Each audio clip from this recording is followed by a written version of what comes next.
99 news అనుక్షణం ప్రజల కోసం.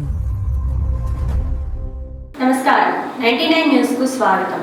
వైఎస్ఆర్ కడప జిల్లాలోని పోలీస్ స్టేషన్లలో ఒకే చోట 5 ఏళ్ల సర్వీస్ పూర్తి చేసుకున్న పోలీస్ సిబ్బందికి బదిలీల కౌన్సిలింగ్ ప్రక్రియను పారదర్శకంగా చేపట్టినట్లు జిల్లా ఎస్పీ శ్రీ షెల్కే నచికేత్ విశ్వనాథ్ ఐపీఎస్ తెలిపారు. జిల్లా పోలీస్ కార్యాలయంలోని ఫెన్నార్ పోలీస్ కాన్ఫరెన్స్ హాల్లో జరిగిన బదిలీల కౌన్సిలింగ్ ప్రక్రియకు 5 మంది ఏఎస్ఐలు, 17 మంది హెడ్ కానిస్టేబుళ్లు, 32 మంది కానిస్టేబుళ్లు, మొత్తం 54 మంది కౌన్సిలింగ్ కు హాజరయ్యారు.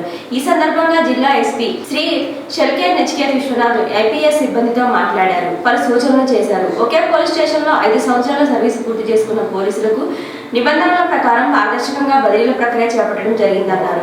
తమ సొంత మండలం కాకుండా ఇతర పోలీస్ స్టేషన్లకు ఎంపిక చేసుకోవాలని తెలిపారు. ఈ కార్యక్రమంలో additional SP admin Shri K Prakash Babu, special branch DSP Shri N Sudhakar పాల్గొన్నారు. రోడ్డుపై ఆగి ఉన్న వాహనాన్ని వెనుక నుంచి ఢీకొట్టిన కారు ప్రమాదంలో 2 అక్కడికక్కడే మృతి చెందగా మరో 3కి గాయాలు. మృతులు చేవెళ్ల వాసులుగా గుర్తించారు. క్షతగాత్రులను జహీరాబాద్ ఏరియా ఆసుపత్రికి తరలించారు.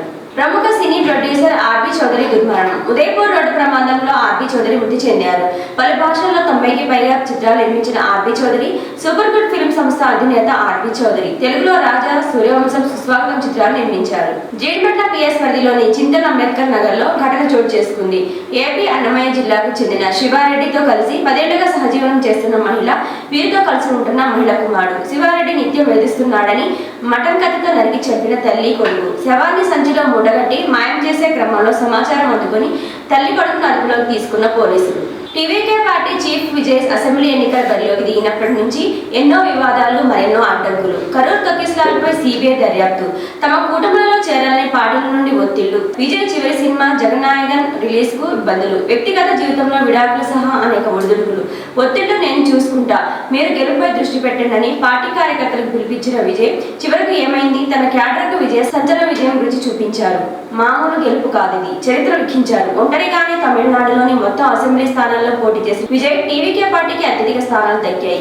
విజయ్ కు తమిళనాడు ప్రజలు ఒక రేంజ్ లో విజయాన్ని అందించారు. ప్రాధాన్యత రంగాలకు అధిక రుణాలను బ్యాంకర్లు అందించాలని, అత్యధికంగా పంట రుణాలు ఇవ్వాలని హన్మకొండ జిల్లా కలెక్టర్ చాహత్ బాజ్పాయి అన్నారు.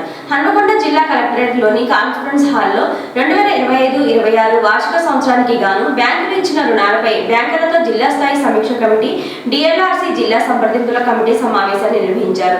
ఈ సందర్భంగా జిల్లా కలెక్టర్ చాహత్ బాజ్పాయి మాట్లాడుతూ లబ్ధిదారులకు జాప్యం లేకుండా రుణాలను అందించాలని బ్యాంకర్లకు సూచించారు. రుణ లక్ష్య సాధనకు సమన్వయం అవసరమని పేర్కొన్నారు. ఈ ఆర్థిక సంవత్సరంలో హన్మకొండ జిల్లా రుణ లక్ష్యం 15,484.29 కోట్లు కాగా ఇందులో 13,733.74 కోట్ల రుణ లక్ష్యం సాధించినట్లు తెలిపారు. రానున్న రోజుల్లో బ్యాంకర్లు పునరుత్పాదక సౌరశక్తి, రెన్యూవబుల్ సోలార్ ఎనర్జీకి సంబంధించిన రుణాలు, ఇన్ఫ్రాస్ట్రక్చర్ ఫండ్ సంబంధించిన రుణాలను అధికంగా ఇవ్వాలన్నారు. ఈ సమావేశంలో RBI AGM Lakshmishravya, UPI DGI Kamalakar, బ్యాంకుల మేనేజర్లు, ఇతర అధికారులు పాల్గొన్నారు. డీసీఎం వాహనం దొంగతనం కేసును ఛేదించి 2 లక్షలు, 1 పిస్టల్, ఎయిర్ గన్, 2 కత్తులు, 6 సెల్ ఫోన్లు, టిప్పర్ను స్వాధీనం చేసుకున్న పోలీసులు. తెలంగాణ, కర్ణాటక, మహారాష్ట్ర రాష్ట్రాల్లో వాహన దొంగతనాలకు పాల్పడుతూ ఒక రాష్ట్రంలో దొంగిలించి మరో రాష్ట్రంలో విక్రయిస్తూ నేరాలకు పాల్పడుతున్నారు. శ్రీ సత్యసాయి జిల్లా మడకశిర గుడిబండ మండలం టీటీడీ కళ్యాణ మండపంలో జరిగిన వైఎస్ఆర్సీపీ నాయకులు అంజప్ప కుమారుడు సుదర్శన్ సౌమ్య రిసెప్షన్ కి హాజరై వధువరులను ఆశీర్వదించిన మడకశిర నియోజకవర్గ ఇన్ఛార్జ్ ఎస్ఎల్ ఈరలక్కప్ప, మాజీ ఎమ్మెల్యే వైటీ ప్రభాకర్ రెడ్డి, రాష్ట్ర executive council member YC Govardhan Reddy తదితరులు పాల్గొన్నారు. గృహావసరాలకు ప్రభుత్వం సబ్సిడీతో అందిస్తున్న వంట గ్యాస్ ను హోటళ్లకు అక్రమంగా సరఫరా చేస్తున్న వ్యవహారం వెలుగులోకి వచ్చింది. సాధారణంగా ఇంటి అవసరాల కోసం మాత్రమే ఉపయోగించాల్సిన గ్యాస్ సిలిండర్లను కొంతమంది డెలివరీ బాయ్స్ గ్యాస్ ఏజెన్సీలతో సహకారంతో హోటళ్లకు బ్లాక్ లో విక్రయిస్తున్నట్లు ఆరోపణలు వినిపిస్తున్నాయి. హోటల్ యజమానులు కమర్షియల్ గ్యాస్ తీసుకోవడం ఖరీదైనందున తక్కువ ధరకు గృహ గ్యాస్ ను బ్లాక్ లో కొనుగోలు చేస్తున్నారు. ఈ అక్రమ సరఫరా కారణంగా హోటళ్లలో టీ, టిఫిన్ ధరలు గణనీయంగా పెరిగాయి. ఖర్చు తగ్గిన వినియోగదారులపై అధిక ధరల భారం మోపడం గమనార్హం. గ్యాస్ సరఫరాలో అక్రమాలు పెరగడం వల్ల నిజంగా అవసరమున్న గృహ వినియోగదారులు పెద్దపల్లి జిల్లా తెలంగాణ రాష్ట్రంలోని పలు జిల్లాల్లో మంగళవారం రాత్రి అకస్మాత్తుగా కురిసిన ఈదురుగాలతో కూడిన వర్షం ఎండల తీవ్రత నుంచి ఉపశమనం ఇవ్వడం పక్కన పెడితే పెను విషాదాన్ని, భారీ నష్టాన్ని మిగిల్చింది. అకాల వర్షం నుంచి పంటలను కాపాడుకునే క్రమంలో రైతుల ప్రాణాలు కోల్పోయారు. 6 కాలం కష్టపడి పండించిన పంట కళ్ళ ముందే తడిసిపోవడంతో అన్నదాతలు కన్నీరు మున్నీరవుతున్నారు. తెలంగాణ వాతావరణ శాఖ అలర్ట్ జారీ చేసింది. రానున్న మరో 3 రోజుల పాటు పలు జిల్లాల్లో ఈదురుగాలులు, పిడుగులతో కూడిన భారీ వర్షాలు కురనున్నాయని వాతావరణ శాఖ అంచనా వేసింది. మొన్నటి వరకు తెలుగు రాష్ట్రాల్లో ఎండల తీవ్ర రూపం దాల్చగా మంగళవారం రాత్రి కురిసిన అకాల వర్షంతో రైతుల కుటుంబాల్లో తీవ్ర విషాదాన్ని నింపింది. వరి ధాన్యాన్ని కాపాడుకోవాలని కళాల వద్దకు వెళ్లిన రైతులపై మృత్యు విరుచుకుపడింది. మంచిర్యాల జిల్లాలో రాత్రి కురిసిన వర్షానికి 4 రైతులు మృతి చెందగా మరో 6 తీవ్రంగా గాయపడ్డారు.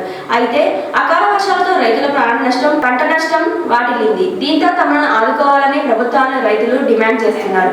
దీనిపై స్పందించిన మంత్రి వివేక్ రైతులెవరూ ఆందోళన చెందవద్దని, ప్రభుత్వం అండగా ఉంటుందని మంత్రి ధైర్యం చెప్పారు.